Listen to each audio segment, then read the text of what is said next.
Assalamu alaikum. So I was telling that these are sample session.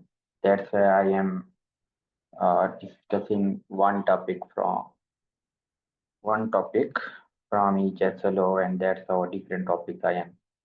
So that's you can have the idea how we are going to run the course from 10th April,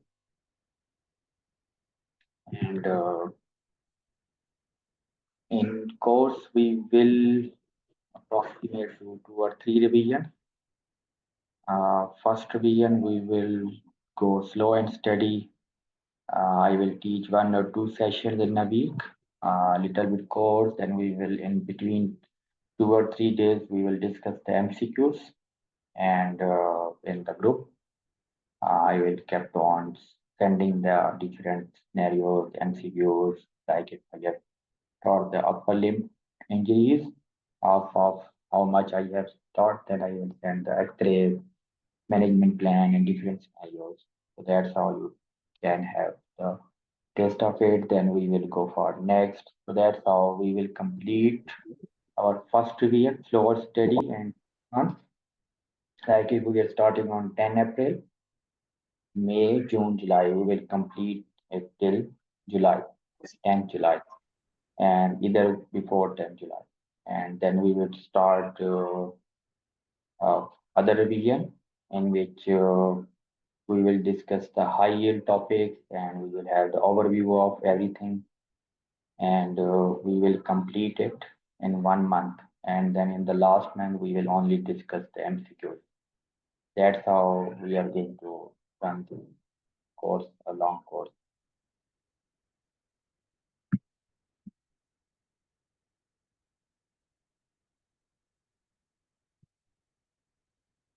And like yesterday I asked that there are many courses, uh, and I believe that no one can pass you if you have not a passion, you have not a will to pass. No one can. Everyone will tell you how to pass. Okay. No one will memorize you to think. Everyone can tell you what is the important, how should you study, how to pick the MCQs, what important topics you should focus on, how to do the smart study. Uh, that's will be taught. So syllabus is same. Everyone will teach you the same thing. But the different is that you have to study yourself. If you will not study yourself, you will not take the thing seriously. 5 months are sufficient, but not good enough. You should work hard for 5 months if you want to pass the MRCEM intermediate on first attempt, or in this diet if you have failed the last diet. So you must work hard. You must study smartly, as I have given you the uh, timeline that how will we run. So you should go with the pace. And the people who are from LGM, so every clinical session which is being taught on LGM, that's very important. Like in 2 or 3 sessions, Dr. Shum, Dr. Michael, they have taught 3 sessions on shortness of breath, on sepsis, and backache. So these are very important. These questions are very, these topics are very important in intermediate and also in OSCE. You must make notes, you must make PPTs and revise them. So there, and other people who are preparing for it, you must make your ही है ना, own notes. काफी दिनों से ऐसे ही है, इसको सही करा As we, as I will try to make different notes, or MCQs notes, or theoretical notes from different resources, like I will use OrCam, any other source. I will compile it, and when I am teaching, if I am telling any point, you have to note it. So that would be good for you if anyone is joining us, if anyone is, we are teaching. That's very important. If you are studying yourself, make your own notes. Like Yesterday I told that there are 200 OSCE stations. If you are going for OSCE, there are 200 OSCE stations. Nothing comes out of these 200 stations. So they change a little bit in every diet. They stay the same. Means they give the shoulder examination, they give the joint hip examination, they give the ankle examination, they give the hand examination. Okay, they give the maxillofacial examination. And every OSCE diet, these stations are coming repeatedly, and 2 station, 3 station for examination. And procedure, only some procedures they are giving, like in procedure scale in SBA, there are 10 things which they repeatedly give. But they change, you have to study everything about it. You must be fully prepared for every type MCQ which can appear in the exam. You must think that what type of question they can ask, how they can ask. You should make notes. What are the causes? What are the risk factors for if you are preparing for SLO one? And what is the emergency management? What is the immediate? What is the initial management? What is the definitive management? When you are going to admit the patient, when you are going to discharge the patient, these are very, when you are going to shift the patient to the ICU, when you are going to shift the patient to the surgery team, when you are going to refer to the gynae team, when you are going to refer to the urology team, these are very important things that you must focus on when you are preparing for SBA. So these things are very important because these things we do in the emergency department. Like a patient has come with the chest pain, and you take the history, and then you do the ECG. On the ECG changes, and on the history, when the pain started, 12 hours, 6 hours of fast, it is ST elevation, it is non-ST elevation, stable angina, unstable angina. Either a patient needs urgent PCI. If PCI is available in your setup, if not available, then what you are going to do? Patient is waiting for the PCI, and what you are going to do? Patient is waiting for PCI. Other patient is on the table, and you can't do the PCI within 12 hours. What should we do? Fibrinolyze can, you have to do the fibrinolyze, you have to do the thrombolize, then you have to do the thrombolize. All algorithm, all guidelines are present. Okay. So this way you have to study, and a patient has come with the eye problem, eye injury, when you have to do the immediate management, when you have to refer to the ophthalmologist, and patient has come with the toxicology, that means you have to do the ABCD assessment. There are some, you have to do the airway, breathing, circulation, respire. You have to call the TOACS base, and first thing are non-pharmacological. You have to wash the cloth. Either you have to remove the cloth, you have to remove from the toxic area, like in case of carbon monoxide. Then you have to do the definitive management, initial management. If you have to apply the high flow oxygen, that's way you have to prepare yourself.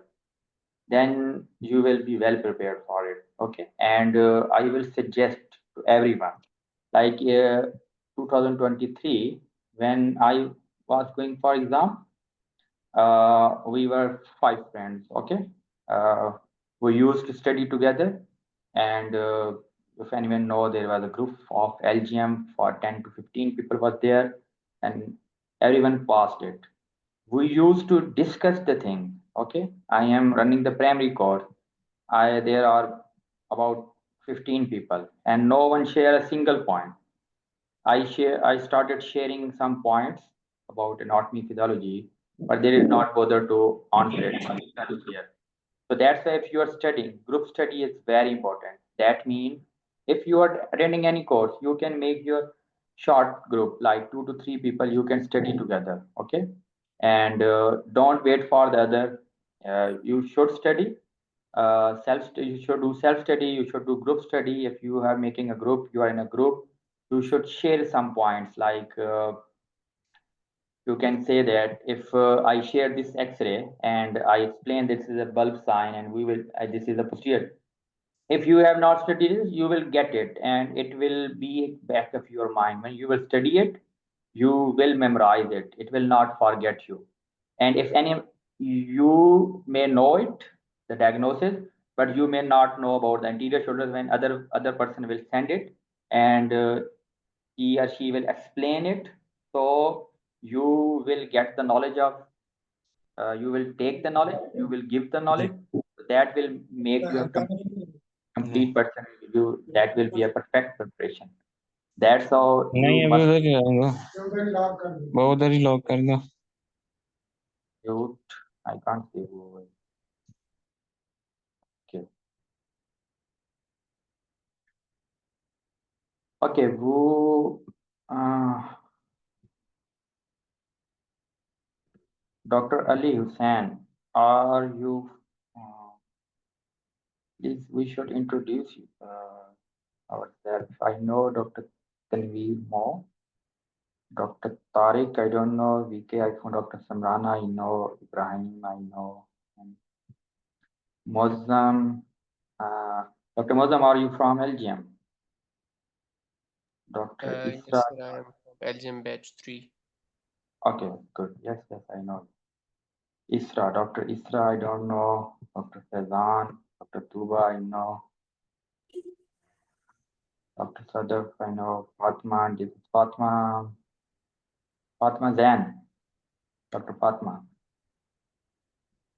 Am I right?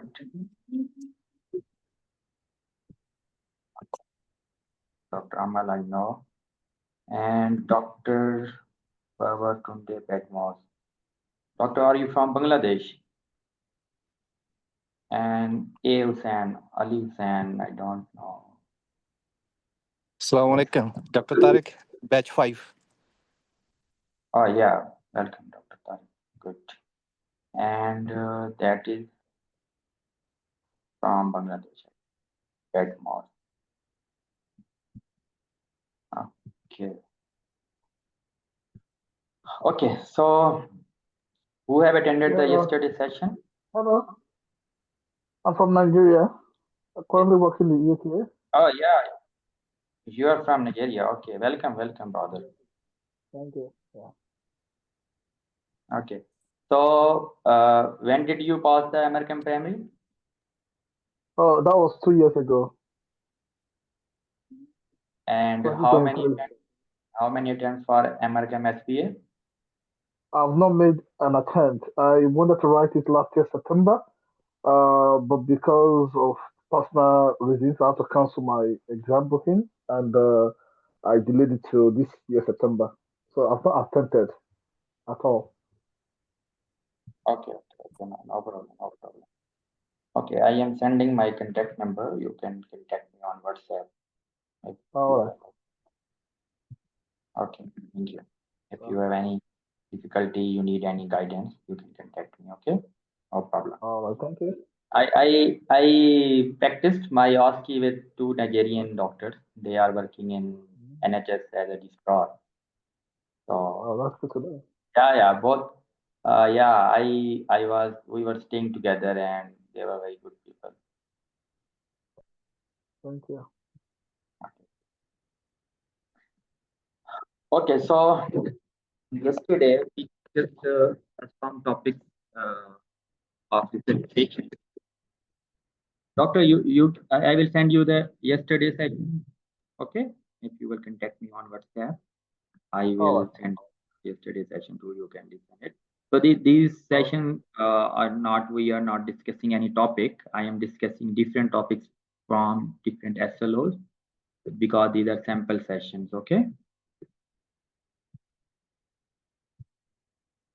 Okay, so today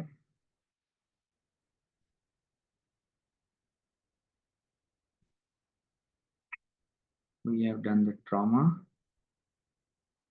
Yes. So who will read the scenario? Dr. Amal, are you here?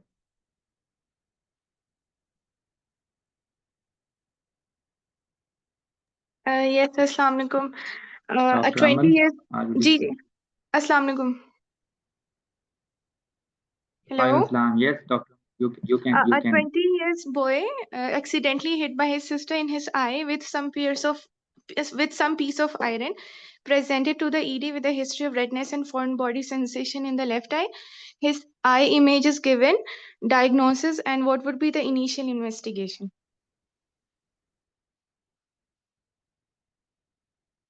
Okay, so leave this initial investigation. What would be the diagnosis? Okay, that's very simple. Everyone can answer in the chat box.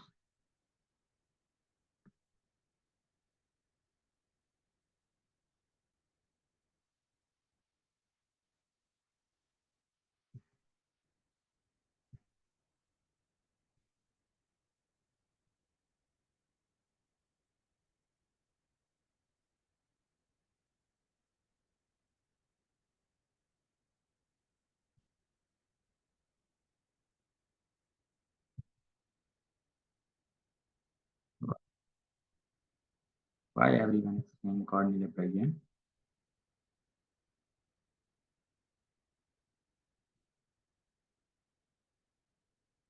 Okay, we discuss. That's not a corneal abrasion. Okay, it's a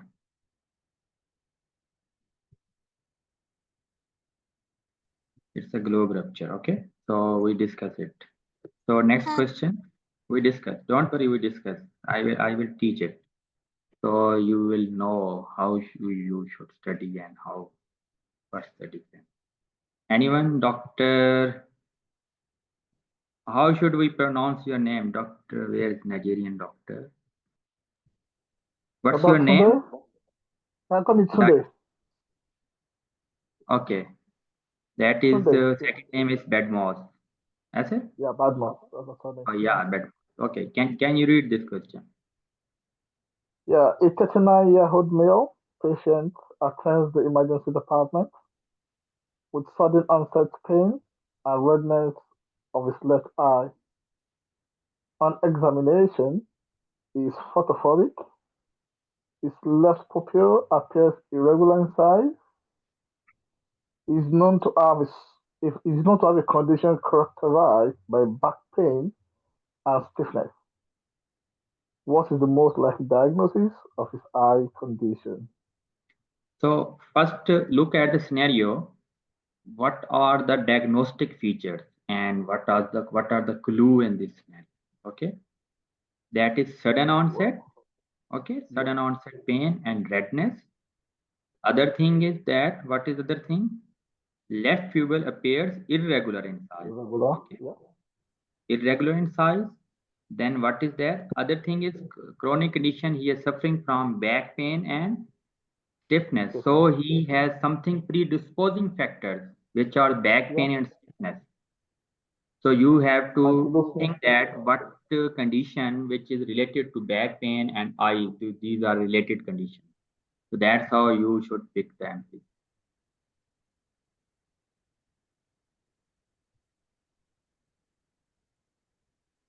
So what's the answer? Unclear. Yeah, good. Okay, excellent. So in this scenario, first, okay, we discuss this because it was a young male, okay, and patient was having a back pain, okay, as I told, back pain and stiffness. That is a condition which he is suffering from early. So that is most likely ankylosing spondylitis. So there is association of HLA-B27. So anterior uveitis is also commonly seen in conditions of HLA-B27. And what happens in the anterior uveitis? These are diagnostic features: red painful eyes. These can be another condition, red painful eyes. But other thing, what is important? That is irregular pupils. Further confirm this patient as an anterior uveitis. Okay. And the other condition, that was global rupture. So that was the history of trauma. Okay. In the corneal abrasion, most likely there will be no history of trauma or particle like this. Okay. You can see the integrity of the wall of the eye. There's a breakdown. So it can happen due to blunt trauma, projectile injury, laceration. Okay, that can happen. And what would be the clinical feature? There will be protruding foreign body in the eye. You can see the foreign body is present in the eye.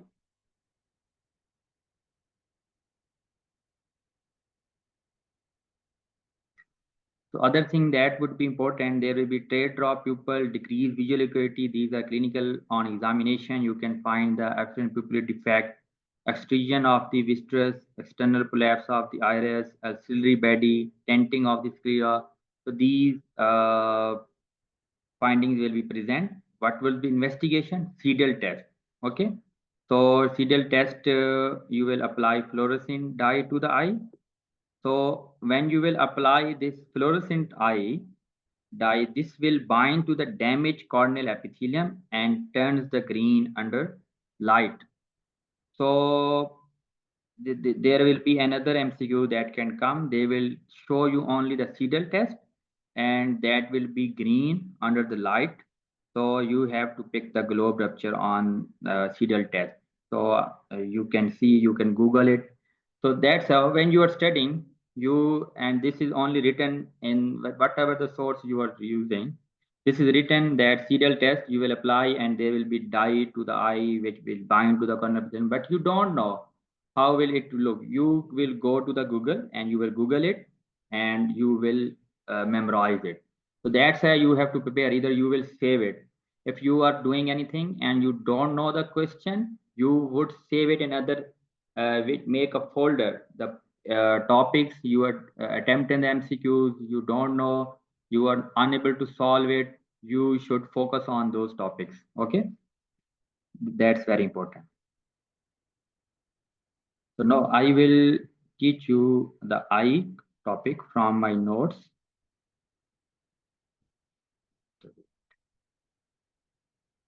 I have made my own notes.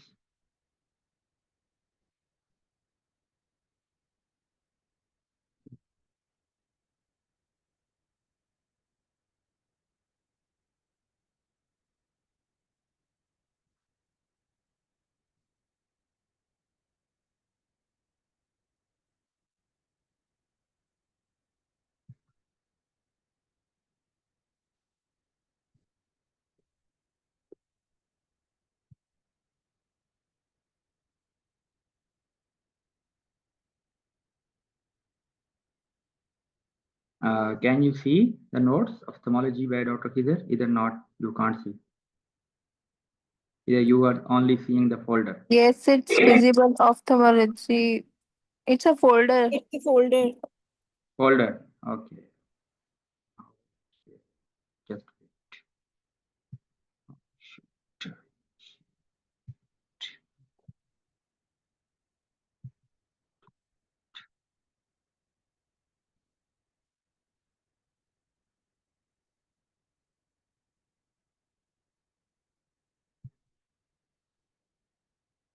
I think now you can see.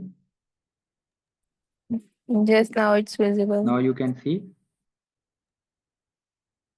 Yes, Dr. Fraser is You can see the slides. Okay. Good. Yes, slides are moving. Okay, you can see that I was searching my notes and I have made it. People say that don't study OM, don't study MRCM success, study it. Don't do. You have to collect the knowledge from different resources, and you have to make your own notes. Okay. Either like I have made the notes, I have shared it many times in the groups and different. Share the Google Drive. So that's how you can see that I have made combined notes from OM. I is very good, excellently written in the OM. You can read it from here, and you can also read from other resources. Okay. So in this acute closure glaucoma, so there are risk factors. So they can, in the intermediate, they can ask any question like, what are the risk factors? What would be the causative factor? Either which one is not a causative factor, which one is a causative factor, they can ask anything. So in the scenario, how will they give? There will be advanced age, mean the patient will be old, and there's a risk factor. most of the time they will give the scenario that watching television in the dark room. Okay, that will be a typical feature in the history when you will read in the scenario. I have read many scenarios. They will give this. Either it will be adopting a semi-prone position in the reading. These are very important points. Okay. Other, there can use of antimuscarinic tricyclic antidepressant. This is a past recall. Okay. This risk factor have come in the April diet when I attempted the exam. So these risk factors, they can ask any point from here. So you have to remember this can be phenylephrine. This also can be the risk factor. So they can give the TCA, phenylephrine, beta blocker, other drugs. So you have to pick. You have to remember it. So that's how will you, when you will make your own notes, you will learn by your own way. 5 months have 5 months left. You have to make a 5 months plan from today. That how are you in first 3 months? I will say, if you are going to attend us, we will give you the collective information that you can see that there was a bunch of information. I have picked important information from that. You have to write it, and you have to note it, you have to learn it, then you have to memorize it. So in first 3 months, make your own notes, make the things better way, collect information from different resources, and practice on daily basis, and discuss with your friend 2 to 3 circle. You must make your own circle, and you must study in a group. I would recommend it. If you are studying that like that, I am teaching, I am reading this topic, and I came to know that these risk factors, this is a recall, use of tricycline phenylephrine. These drugs can cause the acute angle glaucoma. Make a point, and in bold letter, share it in a group with your friends, and ask the friend to share what he is reading, what she is reading. Share it in a group. So that's how he will learn 1 point, you will learn 1 point. So both will learn 2 points in short time. So in 1 minute, if he has learned the 1 point, another she has to take another 1 minute to learn another point. But in 1 minute, if 4 people share the points, you can learn 4 points. So that's how sharing makes you, or studying in a group makes you perfect, and studying with any course that makes you perfect if people are very active in that group. That's how. So these are risk factor: acute angle glaucoma, advancing age, hyperopia, and watching television in dark room, adopting a semi-prone position.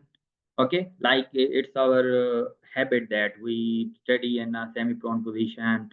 We read books, everything. We use mobile and semi-prone position. That's very dangerous for acute angle glaucoma. This is also good for your clinical practice if you are doing any emergency or doing GP shift. What would be the symptom? That's very important. Always there will be given severe eye pain associated with headache, nausea, and vomiting. Whenever you will see the acute angle glaucoma, there will be written that eye pain associated with headache, nausea, and vomiting. Then there will be another feature. There will be unilateral sudden onset of red eye and hazy adomescotic. These are symptoms. Okay, patient will complain that he started sudden eye pain with headache and followed by vomiting. There will be vomiting mentioned in it. That's very important. An acute angle. And what are the signs when you will examine the eye? These are signs, these are examination. They will be mentioned 1 or 2, because you know in the SBA there are very lengthy scenarios. So semi-dilated and fixed pupil, corneal epithelial edema, other conjunctival injection, shallow anterior raised intracorneal pressure. Okay, so these are semi-dilated and fixed pupil, corneal epithelial edema, and raised intracorneal pressure. So they can also give. You can see that their edema.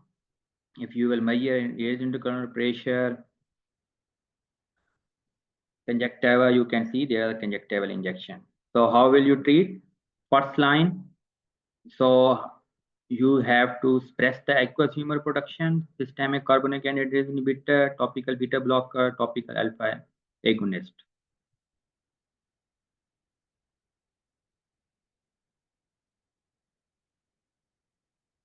So now come the anterior uveitis. How will you diagnose it? So term hypopion is used to describe milky. So this is the term white level in the inferior part of the anterior chamber. So what would be the symptoms of anterior uveitis? You can see we did the scenario: eye pain, redness, photophobia, blurred vision. So a patient will be complaining of blurred vision. What will be the signs? These are very important. Small fixed irregular pupil. This is very important sign. Eye tended to palpation through. The other thing with that would be positive Talbot test. What is that test? When you will ask the patient to converge, or when there will be when patient will do the accommodation, their pain will increases on the accommodation. That is the positive Talbot test in the anterior uveitis. What you will see, they can ask you what you will see. So that's how different. They will not give you the Talbot test. Simple question, most likely they don't give, but what they will give this. They will give in the option anterior. Most of the time they will tell you that the diagnosis is anterior uveitis. They can give you the association, like in this scenario they have given the association of BL HLA B27. So you have to pick the scenario from the word. So that's how they can give in the option what would you see on the examination. So they can give the Talbot test that when you will ask the patient to converge, pain will increase. Either they can give any slit lamp examination like hypopion, keratic precipitates. So anything they can give you. So you have to memorize it. So that's why SPA is very difficult as compared to MRCEM primary and MRCOM OSCE, because we take things lightly. So you have to memorize everything.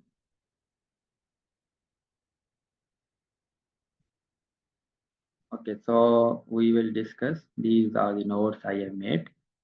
So now we will discuss the next topic.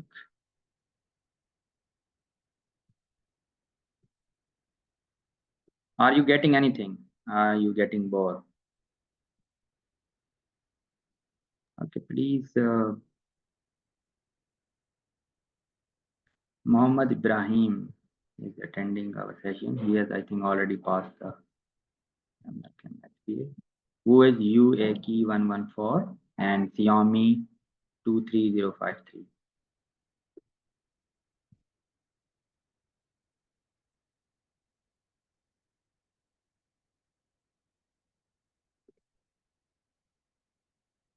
Okay, this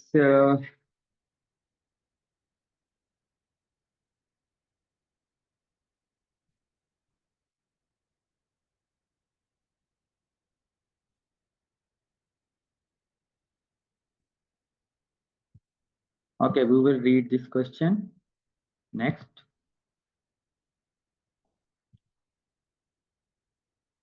Who have already attempted, they know that this how this question is given. The lengthy, that type of question will come in the SPA, such a lengthy question. Okay, you have to do read quickly and you have to pick the things quickly. That's very important in the SPA. That's why you have to, yeah. Yeah, can I try? Yes, I can. Okay. You are working in adult research as a D doctor, and triage nurse calls you urgently to review a patient they are assessing. A 45-year-old female presented with gross upper and lower lip swelling. Triage nurse is concerned about the potential of compromised airway. Upon your assessment, a patient has gross lip swelling but seems otherwise well. She is a refugee from Ukraine and speaks limited English. Her lip swelling started a few hours ago. There was no trauma and the patient has not been exposed to any known allergens. The patient has a document saved on her phone which is written in characters you do not recognize except for one word, Berinet. Okay. The patient's initial A&E assessment is as follows: airway patent, no sign of airway issues, talking, breathing, respiratory rate 12 breaths per minute, oxygen saturation 98%, Romeo, no audible B's or respiratory distress, heart rate 85, blood pressure 145/67, alert, able to follow simple commands, TCS 15 on 15. Gross lip swelling, no other visible swelling, rashes, or bruises. The patient keeps pointing to her phone and requests a translator. Okay, the scenario seems like of hereditary angioedema, because baronet is mentioned. Yeah, and There you is no can see I respiratory have distress mentioned gross, as well. upper, and lower lip swelling, that is angioedema. So you have to look for that baronet, that is a drug used for hereditary angioedema. So that is hereditary angioedema because baronet is drug that is C1 It is, yes. phase inhibitor. Okay. So, what was the point I have highlighted? There are gross upper lip, upper and lower lip swelling. Okay. And the other point was baronet. That means the patient is using it. That is drug used for the hereditary angioedema.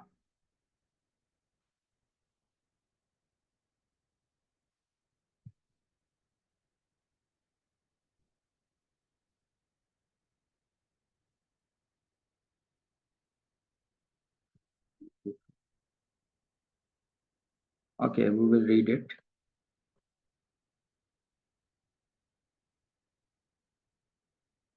Dr. Fatma. That's a very easy question, I think, primary level question.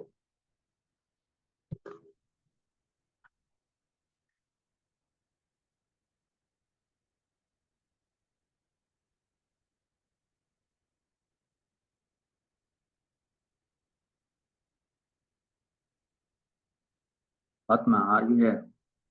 Okay, so Dr. Mozam, you can read it. A 5-week-old baby boy is brought to the ED by his mother. She is worried as he seems constantly hungry and is losing weight. She describes frequent non-bilious vomiting occurring about half an hour after formula feeding. On examination, you are able to palpate a small mass in the epigastrium. Which of the following lab findings would you expect to find?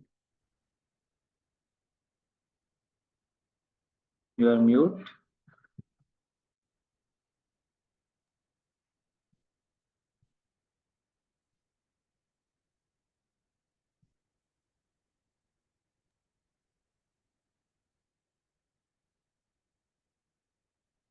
Dr. Mozam. Sir, I just read the MCQ. I was mute. Yes, you are mute. Okay. So now I'll Oh, mark sorry. next. What are the options? Hyperchloremia and What's your diagnosis? sir, uh, renal- First, you have to make your diagnosis. When you are reading it, you have to make your diagnosis. Then you will tell that what lab finding you would. Okay. So tell what you will find it. lab findings.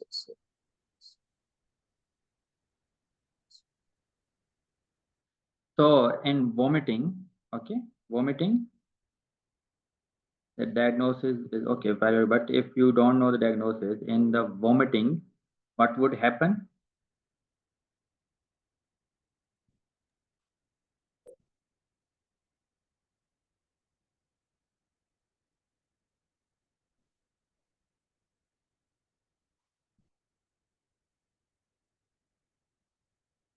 Yeah. So it is pyloric stenosis. In vomiting, what will you lose? You will lose the potassium, hydrogen ion, okay? And with the hydrogen ion, always potassium also lost with the hydrogen ion, okay? So that's how you must remember. So chloride HCl, you will lose it HCl, hydrogen chloride ion. But if you remember the renal physiology, so always there will be exchange followed by hydrogen and potassium is followed by each other, and potassium and sodium they exchange in each other. Okay, like if potassium is going up, sodium will going down, and if hydrogen is going up in the blood, is going low, so potassium will also going up and low with the hydrogen ion. So that's how that will be hypokalemia and hypokalemia. So that's why hypokalemic. If there is a decrease in potassium, there will be a decrease in hydrogen ion. If there is a decrease in hydrogen ion, pH will increase. So that's why it is metabolic alkalosis, hypokalemic metabolic alkalosis.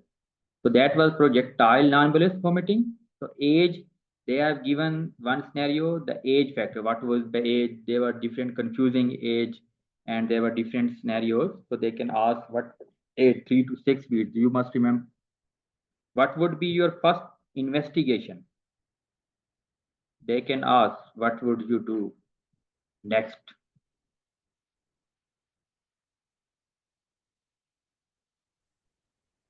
What would you do to confirm the diagnosis? If they are not given this scenario, they can ask, what would you do to confirm the diagnosis? What would be your investigation? What would be your initial? Ultrasound? Yeah, ultrasound. But you will do, most commonly you will do the ultrasound. Okay. But you will found the mass that they never ask, but they can give in the scenarios. Pyloric thickness greater than 4 mm, pyloric canal length greater than 17 mm. Definitive treatment is pyloromyotomy. But what would be the initial management? What would be the initial management? This is Correction of electrolytes.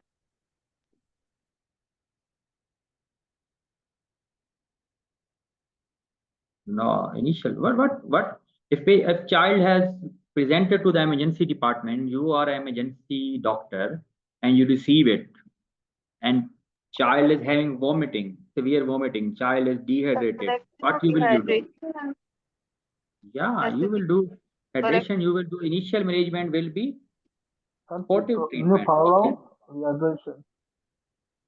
Yeah, you will do the sportive management. That's very important. That's the initial management. Okay. After that, you will involve the peds. You will involve the peds. They will do ped surgery. They will do the pyloromyotomy. These are other things. Final. So when I conducted the session on SBA preparation, I discussed in detail the terms which are given on the RPM website. You can also download. I will send you the PDF. So they are written, what does they mean by initial management? What does they mean by definitive management? What does they mean by appropriate management? Okay, what they mean by next step. So these are the things you have to know what they are asking. Okay. So when I ask initial, everyone is telling different things. So that's you should think that you are attending the patient in the emergency department. So that's why they have changed. They have not changed the topic. They are giving the same thing. They are giving the MCQs from this topic. They are giving same topic. They are repeating 300 to 400 topics. They are repeating about 70, 80 MCQs come from these 300 topics. But they have changed the pattern of MCQs, like they want to assess you on clinical base, how you are approaching the patient.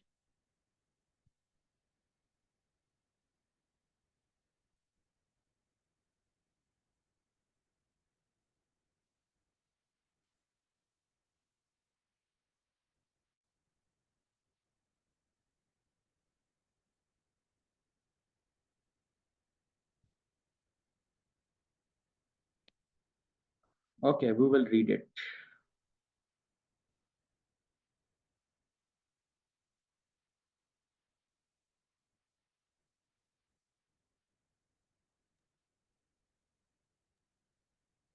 A 15-year-old child brought to the ED by his mother with complaints of non-blanching leg rash.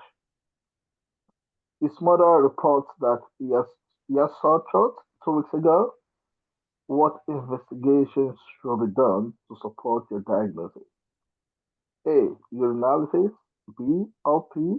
C, blood culture, D, ESR and CRP, then LBCE.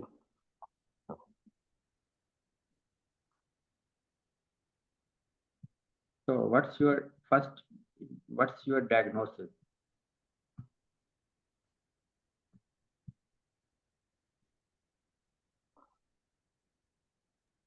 History of source And the also cocoa could be outstanding surgery or meningitis.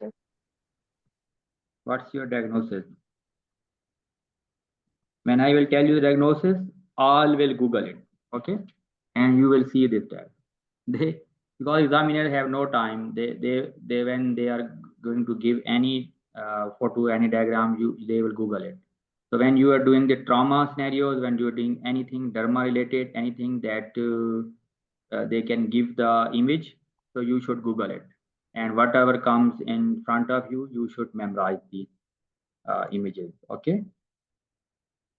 So this is HSP, okay? Hennet swollen purpura. So first, what you will do? What system are affected in this?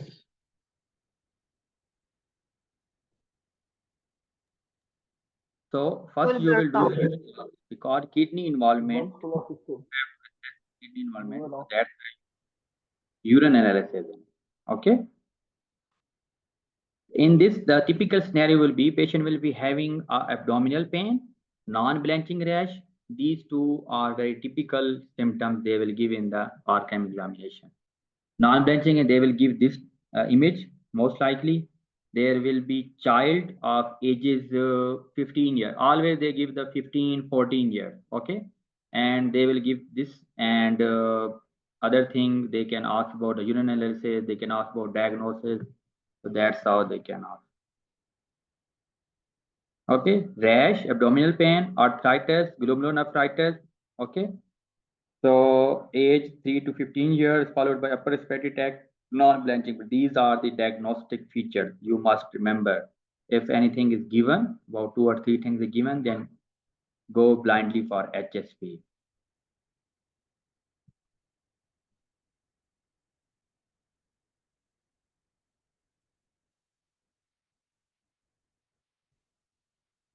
Okay. Sorry, this one. Who will read it? After that, I will teach you something about toxicology, and then we will finish it. We have done a 1 hour session.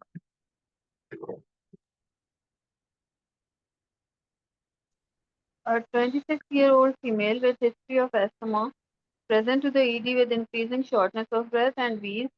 She has been using increasing amount of her salbutamol inhaler over the past few days. She is unable to talk on full sentences and has widespread wheeze throughout her chest on auscultation. Her observations are respiratory rate 35, heart rate 130 beats per minute, SpO2 91.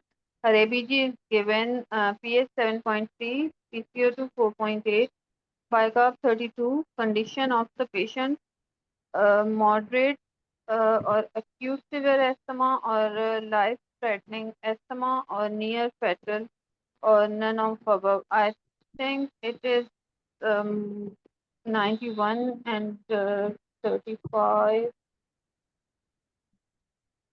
7.35. Maybe it is acute severe asthma or moderate asthma. Moderate asthma, I guess. Why it's moderate?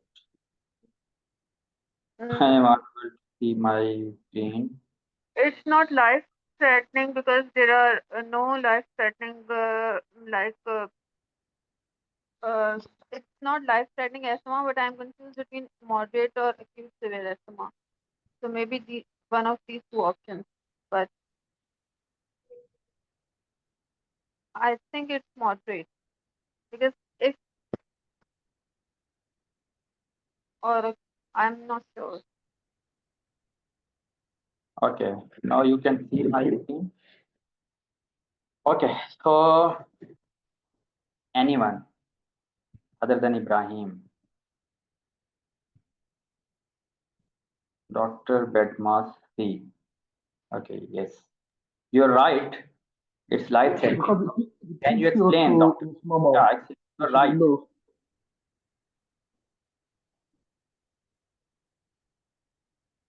Doctor, The can you explain yeah, it? the Why did you choose it? PCO2 is 4.8, which is it shouldn't be normal. It should be at least low because it's actually the respiratory rate is high. So I expect the PCO2 to be low, not to Yeah, be normal. respiratory rate is high. First thing, respiratory rate is high. Saturation is low. Okay. And PCO2 is normal. Normal. Okay, these are three things. So excellent. So Dr. Bedmas, excellent. You have choose the right option. Always remember, if patient is stable, but one feature is leading to the life-threatening feature, any one feature, if everything was normal, unable to, patient was staying stable on the bed and she is able to talk, her respiratory rate is normal, heart rate is normal, 100, but saturation is 88%. That is the feature of life-threatening feature. So you will choose the life-threatening feature. Any single thing that is leading to life-threatening feature or near fatal feature, you will go for that option. You will not look only the PF or anything. Okay. So everyone looking at this and they rush to the answer. That's how. That's how you choose the A. That's why you choose the A, Dr. Sadar. Everyone who were giving the option of moderate. Yes, I missed the unable to speak sentences. Yes, it was No, that unable to make sentences. That's not a feature of life. unable to Okay, and that is respiratory acute rate. severe asthma. That is acute severe asthma. But the main life-threatening features are SpO2 is less than 92%. Respiratory rate, PCO2 is normal. If PCO2 is high, that will go for the near fatal. Okay. What is the normal value of PCO2? 4.62. So 4.7 to 6. yeah, in this case, PCO2 is high. Sorry, it is PCO2 is 4. No, PCO2 is normal. 4.5 to 6 is normal. I'm right. Yeah, 4.5 to 6 is normal. Okay. 4.7 If to 6. PCO2 was high or low, then it is abnormal. Then we will go for the near pattern. Okay. In life-threatening PCO2, yes, we read it. So in that is the table. Everyone have read it, but you have to extract the MCQs from it. So moderate acute asthma increases symptom. PF it would be 50 to 75%. Best are predicted. No features of acute severe asthma. Okay.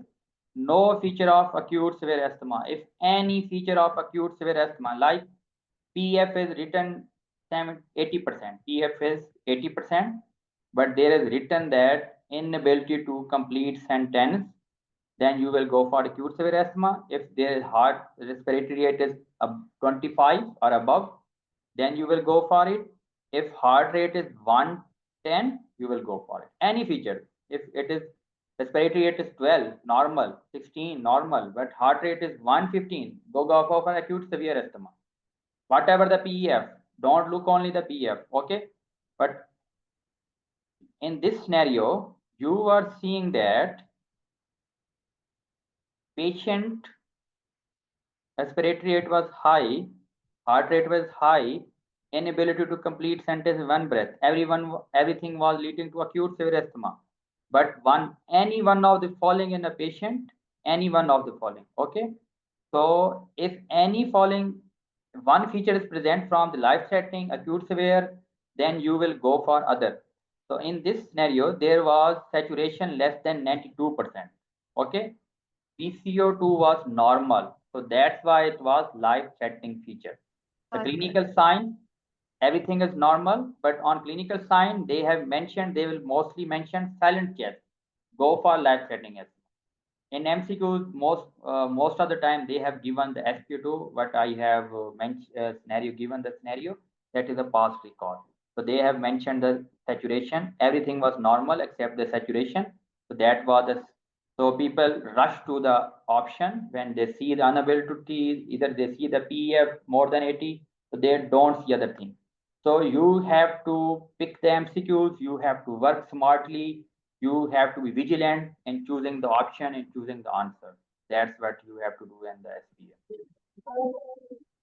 And what is near fatal? Raised PSU2 and requiring mechanical ventilation with raised inflammatory, that will be near fatal. If PCO2 was more than 6, that was near fatal. I hope you have got it. Yes. Dr. Bedmas, how are you having? These all are attending my session from last 1 to 2 years, but you are attending first time. How's it? Yeah, it's quite nice. I love the materials, the question banks, and the way you explain. So it really makes a lot of sense. And you're very clear with your explanation as well. It's great. Okay, so now I will teach you one topic from toxicology. Okay, and then we will finish the session. What's the time in Nigeria, Dr. Guru? Are you in Nigeria? Are you in Yeah, UK? I'm in the UK. I'm in the UK now. Yeah. In UK? Same time. Yeah. Okay, good. You are working in which city? I'm working as a specialty doctor. I'm working as a specialty doctor in the Rochdale Infirmary. Rochdale Infirmary under Northern Care Alliance, Manchester. Okay, Yeah.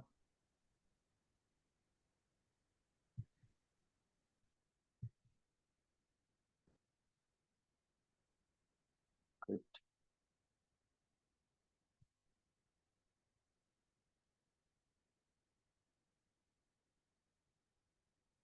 So that means you will be familiar with the guidelines, everything. So it will be easy for you.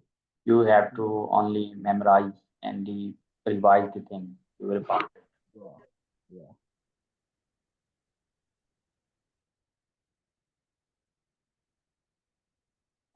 Okay. So these are toxicology notes which I have made from the MRCS, but I will teach you. I wanted to teach you the table that. But in UK, but must you only follow the talks base? That's Yes, right. you do. Yeah, exactly. You manage the ABCD, and then you say that you follow the talk base, and everything is written on it. Exactly. Very easy. Work in UK. In Pakistan and India and Bangladesh, we don't have antidotes. We have to do only the supportive treatment most of the time. Okay. Yeah. Okay. So in toxicology, first, any patient who is coming that is not stable, and you have to do the ABCD assessment. Okay. So that's very important. When you are attempting the question, that you have to follow this. That how they are asking the question. Either they are asking the definitive management, either they are asking what you will initially do. So initially, toxicology is written good in OHM. If you have to read it, that will be very good for you. Give the read, and if you are studying yourself, either I will teach it from the OHM, and then I will teach some points, some things that are not mentioned in the OHM. I will teach it from my notes. Okay, it's good, written very good. So principles of management, ABCD, assessment, sportive management, you have to maintain the airway, okay, and if there is any exposure, anything present, you have to monitor the temperature, breathing, respiration, apply the high flow oxygen, neck veins, you see the respiration, after you will see the respiratory rate. Okay, so that's our inspection, auscultation. If there are any findings like in organophosphate poisoning, so there can be the findings. So that's why you give the atropine to control the symptoms.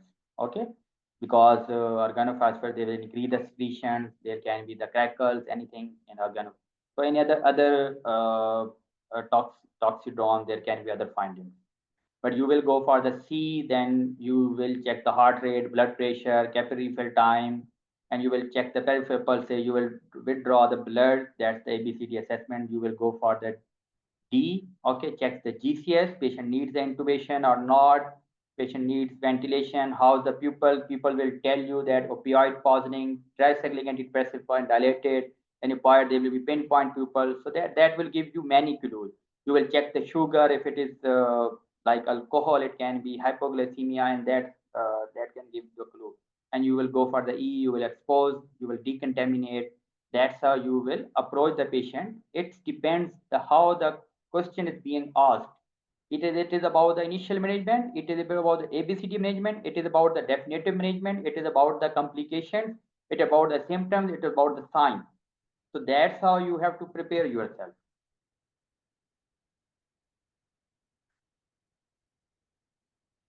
So this table is very important. If you remember the classes, there is anticholinergic, cholinergic, hallucinogenic, opioids, sedative, sympathomimetic. Okay. And if you see anticholinergic, these are sign tachycardia, hyperthermia, dilated pupils, warmer dry skin, urinary retention. Okay. But when you will go for the sympathomimetics, these are also same. Tachycardia, dilated pupils, hyperthermia. Okay. So how will you differentiate between the anticholinergic sign and symptoms and sympathomimetic? You can see that because anticholinergic, they're also acting as a pet because they are acting on the cholinergic receptors and increasing. So these symptoms are against the atropine. If you know the effect of atropine, that are anticholinergic. Okay, so that will increase the heart rate. These are these are atropine like effects. Anticholinergic, these are atropine like effects. You can remember from it. Atropine is anticholinergic drug. So that's how it increased the heart rate, it increased the temperature. You can remember from dry eyes, dry, everything dry, make the dilated, it dilates the pupil when you put in the eyes. So how will you, and the same thing, sympathomimetics. Sympathomimetics also increase the heart rate. Okay, autonomic system, it increases the heart rate, it dilates the pupil, it causes the agitation, increases the blood pressure. So how will you differentiate between these two? So in anticholinergic, there are tricyclic antidepressant.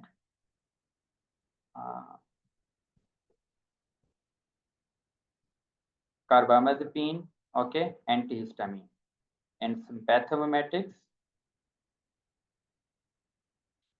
MDMA and cocaine. Okay, anyone can tell how will we differentiate? Dr. Bedmas, how will you differentiate if you see a scenario, it's given that patient has taken something and patient is having tachycardia, dilated pupil, agitation. How will you differentiate between these two? Wow. No, it's a show. Okay, so in anticholinergic, there will be dry skin. Okay, urinary retention. Okay, dry skin, urinary retention.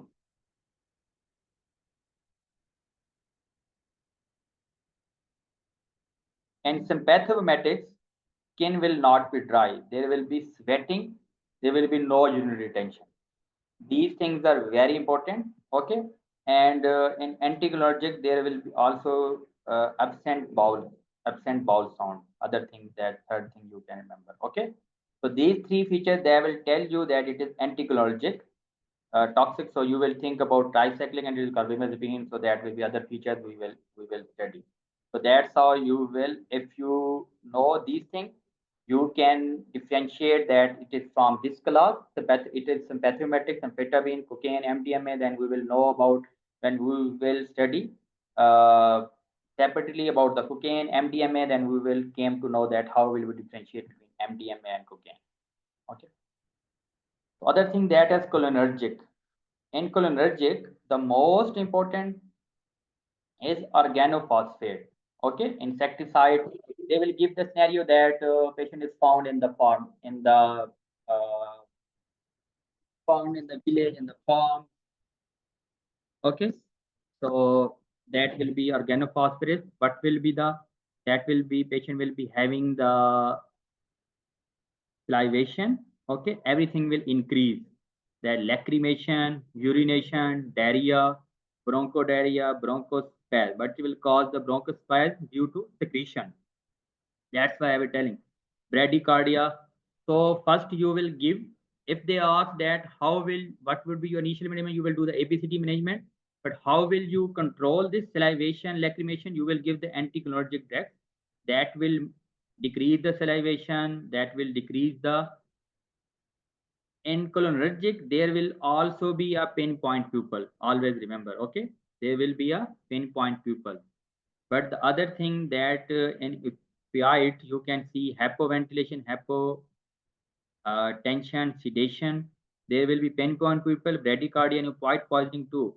In cholinergic, there will be bradycardia and pinpoint pupil. But there will be no other thing, and the history will tell you that it is cholinergic, organophosphate, it is opioid poisoning. Okay, never go abruptly for pinpoint, but it is opioid poisoning. Okay, always remember it. So opioid poisoning, there will be pinpoint pupil, and the other thing, their patient will be in hypoventilation. It decreases the respiratory rate. So I will share about the opioid poisoning guidelines have changed. I think Bedu must know it. So it depends on the respiratory rate. So either first it was you have to give the 200 micron after 2 minutes, but no guidelines have changed. So you have to follow the algorithm that it has changed recently in last year. For sedative hypnotics, so that is alcohol. So if you remember how the patient respond to alcohol, how we respond when we are taking the alcohol. So when you are alcoholic and drunken, so how you feel? You feel your speech is slurred. Okay, if you have seen any alcoholic patient who is overdrunk, so his speech is slurred, and his vision is, he can't see, blurred vision, nystagmus, his eye will be rolling. So that's how you can know about the sedative anticholinergic. So we will discuss in detail and about everything that's okay. Any questions so far? I think 1 hour have passed, and SBA's course is very too large to study. So you have to do the SMART study. I have told you that focus on trauma, resuscitation, toxicology, eye, ENT, and PEDS, and study it on daily basis, these, and study one topic from SLO1 on weekly basis. So that's how you should follow it. Trauma, resuscitation, do it, repeat it, study it many times, but study on daily one topic from SLO1. People start from SLO1 and they don't place the syllabus of SLO1. They waste a lot of time on SLO1. When time 1 month left, they then do the trauma and resuscitation. So you will get a maximum marks from resuscitation. So bed marks, you, as you have done the ALS and ATLS, if you are done, you have manual, please read from it. Okay, you have manual ALS book and from Research Council and ATLS book. So please read from it. So they will give you the line from that. Okay, Remember it. Okay, any question? Either we will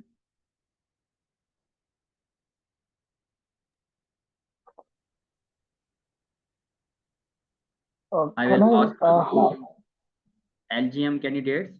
Everything has been taught on the LGM portal. Go and listen it, then make your own notes, then do that topic, make your own notes, study.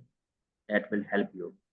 And who are in PrepXpert with me, like I was saying, after Canada. So we will start teaching you from 10 April, inshallah, 10 or 11.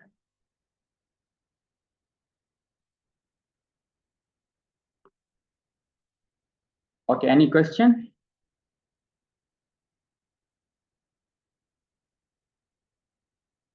Please spend on your education. Okay, you can see I spent, although I was practicing a lot with LGM, but I also got the Bromley course. That was a 1-2 day course. Dr. H was not conducting 2-day OSCE course. I took their course from 700 pounds, and I took any course anyone were offering, and people were saying that you are spending a lot of money. Because if I spend 1.5 million or 10 million, if I spend the $3,000 or $4,000, but no, I don't feel, because I have passed the MRCEM OSCE. So that how when you will pass it, first you will think that I'm going to spend 2,50,000 or 550 pounds on my exam, and why should I took the course? Why should I take the course? Why should I pay it? That I am asking to other candidates who are not LGM. Either they have left the LGM, they are from batch 1, batch 2, because their course is ended. If they have portal access, you are lucky, you can study from it. You don't, go for, I am not saying that join us, but if you join us, I will help you. I will teach you that, like I have my own exam, as I am already guiding the LGM candidates other from 2 years. So, but spend money on yourself, and when you will pass it, you will forget it what you have spent. Okay, thank you very much. You have any question, you can ask me. Either we